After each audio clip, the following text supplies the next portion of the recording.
ने दामने महबूब को कि जुर्म खुलते जाएंगे और वो छिपाते जाएंगे, जुर्म खुलते जाएंगे और वो छिपाते जाएंगे। और या रसूल अल्लाह, ये फर्श वाले तेरी शौकत का उलू क्या जाने, ये फर्श वाले तेरी शौकत का उलू क्या जाने। खुसरवा अर्श पे उड़ता है फरेरा तेरा, खुसरवा अर्श पे उड़ता है फरेरा तेरा। और या रसूल अल्लाह, कौन देता है देने को मुँह चाहिए, कौन देता है देने को मुँह चाहिए। देने वाला है सच्चा हमारा नबी, देने वाला है सच्चा हमारा नबी। वादे तौहीद के मतवालों, शमए रिसालत के परवानों, औलियाए उम्मत के जानिसारों, गौसे आज़म रज़ियल्लाहु ताला अन्हु के चाहने वालों, आओ नबी पाक अलैहिस्सलातु व तस्लीम की बारगाह में झूम झूम कर दुरूद पाक पढ़ ले। मौला सल्ली व सल्लिम दाइमन अबदन अला हबीबिका खैरुल खल्क़ि कुल्लिहिम। हज़रात गिरामी, अभी अभी मैंने जिस आयते करीमा की तिलावत करने का शर्फ हासिल किया है, अल्लाह रब्बुल इज्जत कुरान अजीम के अंदर इरशाद फरमा रहा है, मा आताकुमुर रसूलु फखुदूहु व मा नहाकुम अन्हु फंतहू।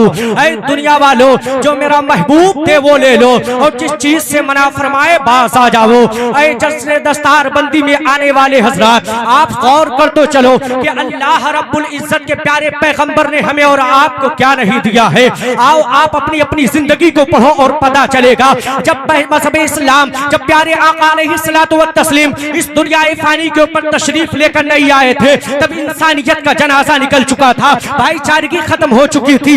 आज अल्लाह के रसूल सल्लल्लाहु ताला अलैहि वसल्लम जब इस दुनिया फानी के ऊपर तशरीफ लेकर आए हैं, तशरीफ लाने के बाद इस दुनिया में लोगों को जिंदगी गुजारने का सही तरीका हासिल हुआ है। लेकिन आज अगर हम अपने माशरे का जायजा लिया जाए, आज अगर अपनी अपनी जिंदगी पढ़ी जाए, तो पता चलता है कि आज दुनिया की दौलत तो हमारे पास मौजूद है, लेकिन जो ताकत हमारे पास होनी चाहिए वो ताकत हमारे पास मौजूद नहीं है। आप गौर करते चलिए, जब मुसलमानों की तादाद कम थी, तब दुनिया में मुसलमान हुक्मरां हुआ करते थे। पूरी दुनिया में मुसलमानों को अपना टाइटल बनाकर लोग अपनी जिंदगी को गुजारते थे। लेकिन आज अल्लाह रब्बुल इज्जत ने हमें हर चीज से नवाजा है। तमाम चीज होने के बावजूद भी आज पूरी दुनिया हमें टारगेट करती हुई क्यों नजर आ रही है? वजह यह है कि आज दुनिया की दौलत हमारे पास है, दुनिया की शोहरत हमारे पास है, लेकिन जो तालीम है वो तालीम की दौलत हमारे पास नहीं है। आज इल्म से हम कोसों दूर नजर आते हैं। आज देखा जाता है कि हमारे नौजवानों के हाथों में आप आईफोन देखते हुए नजर आओगे, नौजवानों के हाथों में तब तरह तरह के एक से एक गुटके देखते हुए नजर आओगे, लेकिन जो कलम जैसी ताकत है वो कलम की ताकत हमारे नौजवानों के पास नजर नहीं आएगी।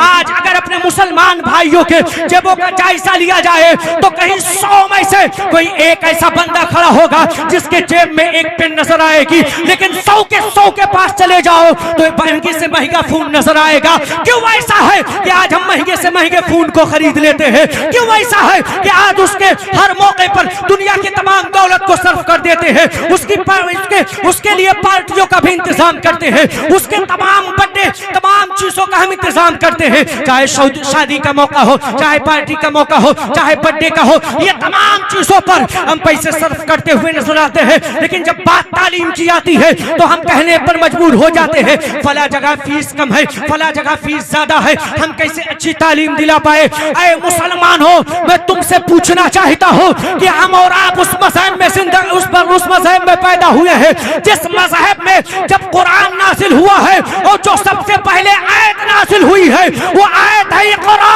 ऐ महबूब पढ़ो, और लोगों को पढ़ने का हुक्म। सुभान अल्लाह, प्यारे, बस इसी पर मैं अपनी तकरीर को सिमेटने की कोशिश करूंगा। अल्लाह रब्बुल इज्जत ने सबसे पहली आयतें नहीं नाज़िल फरमाई कि नमाज पढ़ो, ये आयत नहीं नाज़िल फरमाई कि सदका दो, ये आयत नहीं नाज़िल फरमाई कि ज़कात दो, ये आयत नहीं नाज़िल फरमाई कि हज करो। सबसे पहली जो आयत अल्लाह रब्बुल इज्जत ने नाज़िल फरमाई है वो पढ़ने के ताल्लुक से है। जो मज़हब पढ़ने का हुक्म देता हो और उस मज़हब को लोग अनपढ़ रहेंगे तो फिर कौम को लोग तबाह करने की ही कोशिश करेंगे। ये दुनिया की ताकत तुम्हें नहीं बचा पाएगी, ये दुनिया की दौलत तुम्हें नहीं बचा पाएगी, लेकिन एक कलम की ताकत है जो तुम्हें हर मैदान में कामयाबी की मंजिल जाएगी। ऐ मेरे प्यारे मुसलमान भाइयों, बस आखिरी बात सुनो। मेरे कहने का मकसद ये है कि आज अल्लाह रब्बुल इज्जत ने हमें और आपको दौलत से नवाजा है। आज हमारे माशरे में तालीम की बहुत कमी है।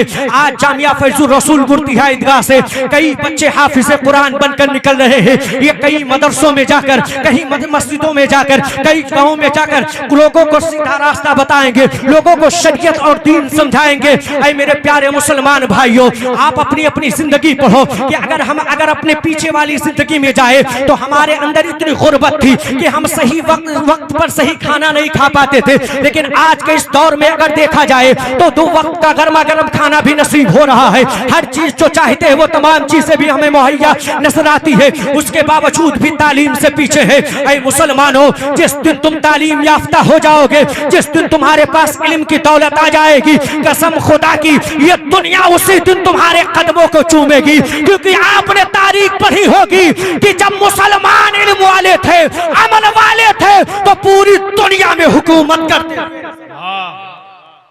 एक आखिरी बात सुनो मेरे प्यारे, बस यही बात कह के मैं अपनी तकरीर को समेट रहा हूँ कि आप जामिया फैजुर रसूल में आए हुए हैं।